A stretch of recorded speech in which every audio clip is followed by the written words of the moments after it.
Daily Dose, we have a problem, and it is a big one at that, okay? There's this problem that we have where we, as humanity, constantly take for granted the gifts that we're given, okay? And I want to take you back, okay? You're a kid. You've been begging for this one toy for Christmas. You finally get it, and then a month later, you're asking for the next toy, right? And then as a teenager, it's that phone that everybody has, and then for me, it was the iPhone 4, okay? I was like 12 or 13. I want the iPhone 4, blah, blah, blah. I finally get it, and then the iPhone 5 comes out. I need the iPhone 5. You don't understand, Dad, right? And we constantly, maybe we as adults, then it's that car, then it's that job, and then the second you get that job, you need that promotion, and then you're praying diligently for a spouse, and the Lord brings one to you, and then time goes on and you get comfortable.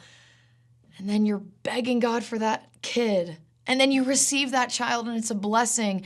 And then in just the craziness of toddler life, then you're begging for the silence. You see, we are constantly asking for more, constantly forgetting the gifts that have been given to us. And you see, this is a plague that captures all of humanity, but it is a plague that is slowly killing the church from the inside out, because here's the problem. We constantly forget the lengths that Christ went to for us to have access to his throne, for us to have freedom, for us to have joy and salvation, but truly for us to just sit in the presence of God. We forget that there was ever a time that that wasn't a thing. You see, in the Old Testament times, some of the heroes of the faith, they knew that they were too wicked. They were far too unworthy to step foot in the presence of God. That was only for the high priest once a year. And yet, this is what Hebrews 4, verses 14 through 16 say. Therefore, since we have a great high priest who has ascended into heaven, Jesus, the Son of God, let us hold firmly to the faith we profess. For we do not have a high priest who is unable to empathize with our weaknesses, but we have one who has been tempted in every way just as we are, yet he did not sin. Here's the charge. Let us then approach God's throne of grace with confidence so that we may receive mercy and find grace to help us in our time of need.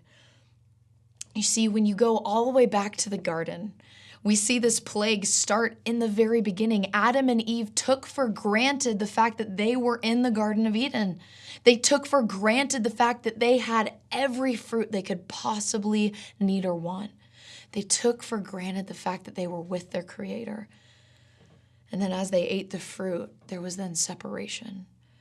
Israel was unaware of what would possibly come, that someday his Spirit would actually be living inside of us. And here's the deal, church. You have access.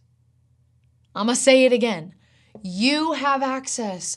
I have access. I know sometimes we are tired. Sometimes we're busy. But you have direct access to the living God of the universe through the blood of Jesus Christ. Do not forget that you have access. And so here's the charge from the author of Hebrews. Go to him.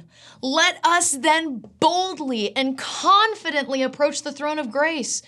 Don't be filled with shame. Don't tiptoe around. You have been given access. And not only that, because of Jesus' sacrifice on the cross, you don't have to feel unworthy. You don't have to feel like you have to deserve it, because you can't. Jesus did it for you. So therefore we come to him that he will give us mercy in our time of need. So that's the challenge, dosers. Today, go to him in your time of need. May you be blessed as you approach the throne of grace. We love you guys, and we'll see you next time.